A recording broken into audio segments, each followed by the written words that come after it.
नमस्कार दोस्तों, मेरे चैनल पर आपका एक बार फिर से स्वागत है। आज के वीडियो में हम बात करेंगे बागवानी से जुड़ी कुछ ऐसी बातें जिन्हें बहुत से लोग समझ नहीं पाते हैं, या तो अनुभव की कमी के कारण या फिर देखभाल की कमी के कारण।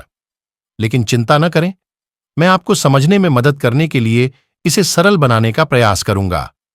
प्रत्येक पौधे को 4 महत्वपूर्ण चीजों की आवश्यकता होती है, जिनके बारे में हम इस वीडियो में चर्चा करेंगे।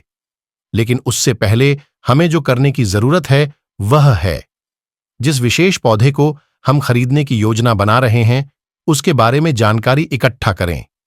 ऐसा नहीं है कि आप एक पौधा खरीदते हैं और इसे मिट्टी में डालें और हो गया। नहीं, कुछ चीजें हैं जिनकी आपको योजना बनाने की आवश्यकता है। लेकिन पहले रिसर्च करें, पौधे के बारे में और जानें। अब जैसा कि मैंने 4 महत्वपूर्ण बातें कहीं, हम स्टेप बाय स्टेप आगे बढ़ेंगे। पहली महत्वपूर्ण बात है पर्यावरण। पर्यावरण में हम फिर से 2 चीजों को देख रहे हैं, एक है तापमान और दूसरा है नमी। तो क्या आप जिस पौधे को खरीदने की योजना बना रहे हैं वह आपके पर्यावरण से मेल खाता है? आदर्श रूप से अधिकांश पौधे 15 से 38 डिग्री सेल्सियस के बीच तापमान पसंद करते हैं। इसके अलावा अधिकांश पौधे नमी पसंद करते हैं 60% से ऊपर। अब मान लीजिए कि आप जिस पौधे को खरीदने की योजना बना रहे हैं वह आपके वातावरण में बिल्कुल फिट नहीं बैठता है। तो अब आपके पास 2 विकल्प हैं, या तो पौधे को न लें या आप उनके लिए उस तरह का वातावरण बनाने के लिए प्रयास करने को तैयार रहे, क्योंकि आप पौधे को अपने हाल पर नहीं छोड़ सकते। यह जीवित नहीं रहेगा क्योंकि पर्यावरण पौधे से मेल नहीं खाता है। इसलिए आपको थोड़ी बहुत मेहनत करनी पड़ेगी, क्योंकि कई बार लोग पौधे तो उगाना चाहते हैं लेकिन देखभाल में मेहनत नहीं करना चाहते। ऐसे में यदि आप देखभाल नहीं कर सकते तो पौधा न लें। उदाहरण के लिए, मेरे मामले में मेरा वातावरण बहुत ड्राई है और मेरे पास जो पत्तेदार पौधे हैं उनमें से अधिकांश को अच्छी नमी की आवश्यकता है। इसलिए मुझे जो करना है वह है डेली मिस्टिंग।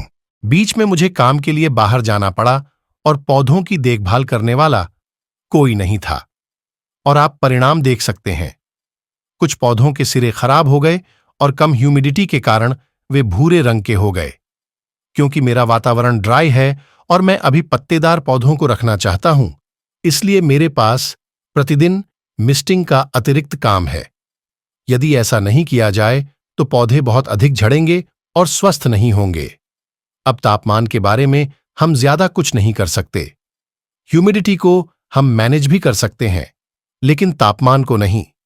उच्च तापमान से निपटने का एकमात्र विकल्प पौधों को घर के अंदर ले जाना होगा, जहां अच्छी रोशनी हो। मुझे यकीन है कि हम में से कई लोग घर के अंदर नहीं ले जा सकते हैं, तो इस मामले में पौधे अधिक गर्मी के कारण मर जाएंगे। दूसरी महत्वपूर्ण चीज मिट्टी है। जैसा कि मैंने पहले कहा था कि मिट्टी किसी भी पौधे की नींव होती है, और फिर नमी के मामले में सभी पौधों की आवश्यकताएं समान नहीं होती हैं। कुछ पौधे मिट्टी में थोड़ी सी नमी पसंद करते हैं और कुछ पौधों को मिट्टी में थोड़ी सी भी नमी पसंद नहीं होती है। तो क्या करें? फिर से वही रिसर्च और विशेष पौधे का ज्ञान प्राप्त करना काम आता है। उदाहरण के लिए, यह फिलोडेंड्रॉन और स्नेक प्लांट है, इसलिए दोनों को ढीली, झरझरा और अच्छी जल निकासी वाली मिट्टी की आवश्यकता होती है, जो दोनों के लिए समान रहती है। लेकिन फिलोडेंटोन को मिट्टी में थोड़ी नमी की आवश्यकता होती है, इसलिए मैं बगीचे की मिट्टी, रेत और कोकोपीट का उपयोग करूंगा। मिट्टी में थोड़ी नमी बनाए रखने के लिए कोकोपीट, और फिर मेरे पास एक स्नेक प्लांट है। उन्हें मिट्टी में नमी पसंद नहीं है, इसलिए कोकोपीट का उपयोग नहीं करेंगे और केवल बगीचे की मिट्टी और रेत का उपयोग करेंगे। तो जैसा कि आप देख सकते हैं कि मिट्टी की तैयारी में अंतर है। सभी पौधों को एक ही प्रकार की मिट्टी की आवश्यकता नहीं होती है, लेकिन अच्छी जल निकासी वाली, ढीली, झरझरा मिट्टी एक समान रहती है। बस नमी बनाए रखने वाला हिस्सा अलग होता है। तीसरी महत्वपूर्ण चीज है प्रकाश। फिर भी सभी पौधों को समान सूर्य के प्रकाश की आवश्यकता नहीं होती है। पत्तेदार पौधे इनडायरेक्ट ब्राइट लाइट में अच्छा करेंगे, जबकि फूल वाले पौधों को डायरेक्ट सनलाइट की आवश्यकता होगी। यही बात यहां फिर से लागू होती है, क्योंकि यह आपका घर है और आप अपने घर को बेहतर जानते हैं। आप कितनी सूर्य की रोशनी प्राप्त करते हैं और कितनी इनडायरेक्ट ब्राइट लाइट। पौधे खरीदने से पहले आपको इसके बारे में पता होना चाहिए। एक और बात, सूर्य की दिशा को देखें, क्योंकि आपको जो प्रकाश मिलता है वह हर मौसम में एक जैसा नहीं होगा। प्रकाश की आवश्यकता के अनुसार पौधे खरीदें। फिर आखिरी है पानी देना, जो दूसरों की तरह ही बेहद महत्वपूर्ण है। शुरुआत में आपके द्वारा किए गए सभी शोध काम आएंगे, क्योंकि पानी देना भी पौधे से पौधे में भिन्न होता है। आप सभी पौधों के लिए एक ही पानी दे सकते हैं। कुछ को प्रतिदिन या एक दिन छोड़कर पानी देने की आवश्यकता होती है। कुछ को 2 सप्ताह में केवल एक बार पानी की आवश्यकता होगी, जैसे कि सक्यूलेंट पौधे, कैक्टस, स्नेक प्लांट आदि। लेकिन दूसरी ओर पत्ते पौधों और फूल वाले पौधों को क्लाइमेट और सीजन के आधार पर प्रतिदिन या एक दिन छोड़कर पानी की आवश्यकता होगी, क्योंकि अलग अलग मौसमों में पानी देना एक समान नहीं रहती है। गर्मियों में इसकी फ्रीक्वेंसी मानसून के मौसम और सर्दियों के मौसम की तुलना में अधिक होती है। अब आप सोच रहे होंगे कि मुझे एक और महत्वपूर्ण हिस्सा मिस कर रहा हूं, और यहां मैं फर्टिलाइजर के बारे में बात कर रहा हूं। याद रखें दोस्तों, फर्टिलाइजर महत्वपूर्ण है, लेकिन यह सेकेंडरी है।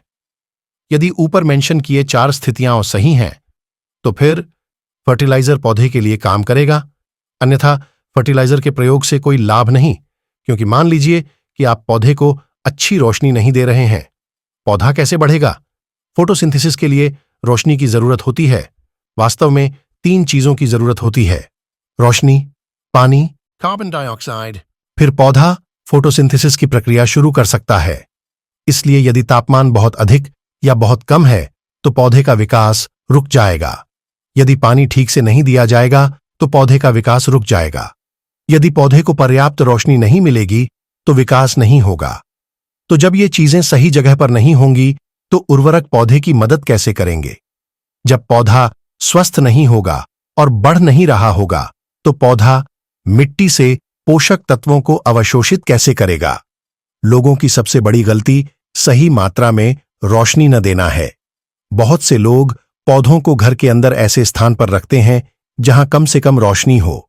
आप पौधों को घर के अंदर रख सकते हैं, लेकिन उन्हें खिड़की या किसी ऐसे स्थान के करीब होना चाहिए जहां या तो सीधे सुबह की हल्की धूप आती हो या पूरे दिन के लिए अप्रत्यक्ष उज्ज्वल प्रकाश।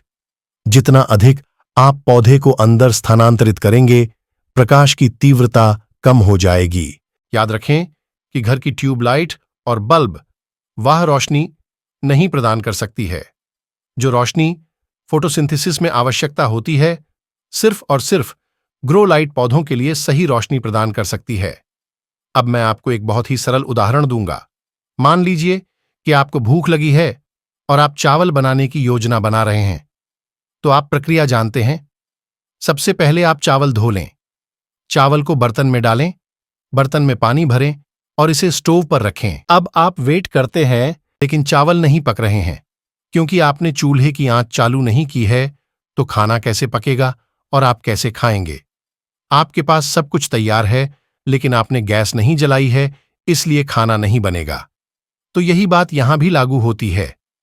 यदि 4 चीजों में से कोई एक भी सही नहीं है, उर्वरक डालना सहायक नहीं होगा। मुख्य रूप से प्रकाश। यदि आप पौधे को प्रकाश नहीं देते हैं, पौधा फोटोसिंथेसिस की प्रक्रिया में कैसे भाग लेगा और पौधा कैसा होगा? बढ़ो। अगर पौधा नहीं बढ़ेगा, तो मिट्टी से पोषक तत्व कैसे अवशोषित होंगे? इसलिए शोध करें, योजना बनाएं और फिर पौधा खरीदें। तो दोस्तों, मुझे आशा है कि यह वीडियो मददगार था। अगर आपको वीडियो पसंद आया तो लाइक बटन दबाएं और सब्सक्राइब करना न भूलें। तब तक मैं आपकी अनुमति चाहता हूं। अगले वीडियो में मिलते हैं। अपना ख्याल रखें और आपके समय के लिए धन्यवाद।